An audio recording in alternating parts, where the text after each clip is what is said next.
আসসালামু আলাইকুম, আমি ইশরাজাহান ঋতিকা। আমি অত্যন্ত বিপদে পড়ে আপনাদের সবার কাছে এসেছি। আশা করি আপনারা আমাকে হেল্প করবেন। গত 1 বছর ধরে বসুন্ধরা গ্রুপের ভাইস চেয়ারম্যান তানভীর সোবহানের সাথে আমার রিলেশন, এবং এই রিলেশনের এক পর্যায়ে এসে I got pregnant about 5, and now I'm already 5 months plus. আমি ফার্স্টের দিকে সে বলেছিল হ্যাঁ ঠিক আছে, ওকে ফাইন। এখন সে না আমার খোঁজ নিচ্ছে, না বলতেছে যে আমাকে বিয়ে করবে বা সামথিং। আগে যেই প্রমিসগুলো সে আমাকে দিছিল সেগুলো এখন মনে হচ্ছে যে ডে বাই ডে আমাকে শুধু একই টেক্সট দিচ্ছে যে please leave me alone please. But the topic is not that actually.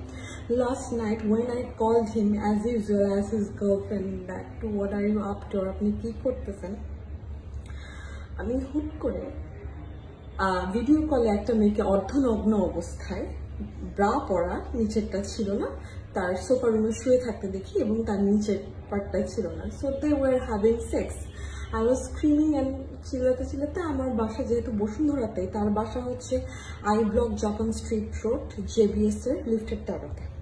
আমি এখানে চলে যাই। সে তার দারোয়ান থেকে শুরু করে ম্যানেজার যারা ছিল সবাই আমার গায়ে হাত তুলছে। আমি প্রেগনেন্ট। আমার চুল ধরে তার আব্বার আর তার বডিগার্ড মুকুল নামের একজন আমার চুল ধরে খানকি মাগি বেশ্যা বলে আমাকে বের করে দিচ্ছে প্রেগনেন্ট অবস্থা। আমি 1 ঘন্টা 30 মিনিট দাঁড়াইছিলাম। ইভেন আমার উবার ড্রাইভারকেও তারা মারধর করছে।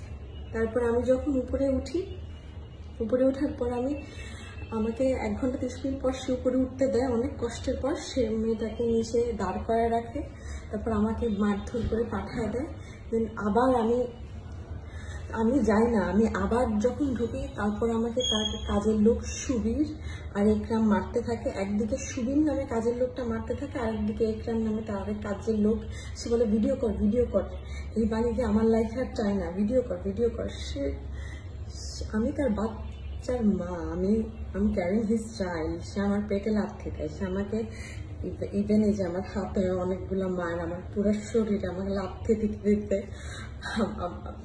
আমি যে সুস্থ আছি আমার বাচ্চাটা নিয়ে, এটাই আল্লাহর অশেষ রহমত। এরপর তার লোক আব্দুর রহমান জীবন এবং মুকুল সাহেব আমাকে তার আম্মার বাসা আফরোজা বেগম, মানে তানভীর সোবহানের আম্মা আফরোজা বেগমের বাসায় নিয়ে যায়।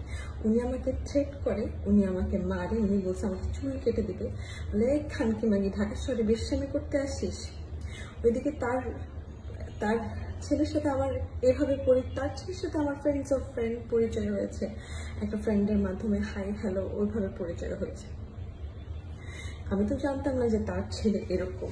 আমার একদমই এটা বোধগম্য ছিল না যে তার ছেলে প্রত্যেকদিন রাত 12টার পর বিভিন্ন টাইপের মেয়ে নিয়ে টাকা whatever or what not। আমাকে সে বলছে মুনিয়াকে যেভাবে খুন করছি তোকেও আমি ওইভাবে খুন করবো, চুপ মারানি, তুই যদি আমার ছেলের আশেপাশে আসিস। তো আমি এখন আপনাদের কাছে একটাই সাহায্য প্রার্থনা করতেছি, আমার যদি কিছু হয় তাহলে বসুন্ধরা গ্রুপ, তানভীর সোবহান এবং তার মা আফরোজা বেগম প্লাস তার আব্বা, সেও আমাকে কয়েকদিন আগে থ্রেট করছে। এই সব কিছু তানভীর সোবহান তার আব্বা আমাকে জানাইছে, সো দ্যাট আমার বাচ্চার ভার তাকে না নিতে হয়, তাকে আমার বিয়ে না করতে হয়, সে যাতে he just want to get rid from me. এখন আমাকে প্রেগনেন্ট করে আমার গায়ে হাত তুলছে। একটা মেয়ের গায়ে হাত তুল, ঠিক আছে সে আমার গায়ে হাত তুললো, সে আরেকজনকে দিয়ে আমার গায়ে হাত তুলে, তার বাসায় আরেক কাজের লোক ওটা ভিডিও করে। আমি আপনাদের কাছে বিচার চাচ্ছি। ইভেন আমাকে আমার বসুন্ধরা বাসা থেকে তার আম্মা তাড়াই দিছে কালকে রাতে। আমি এখন লাইফলেসের মতো আমার শুধু জীবন আর আমার বাচ্চার জীবনটা বাঁচানোর জন্য ঘুরতেছি। আপনারা প্লিজ আমাকে হেল্প করুন, আর আমার যদি কিছু হয় তারা দায়ী থাকবে। Thank you.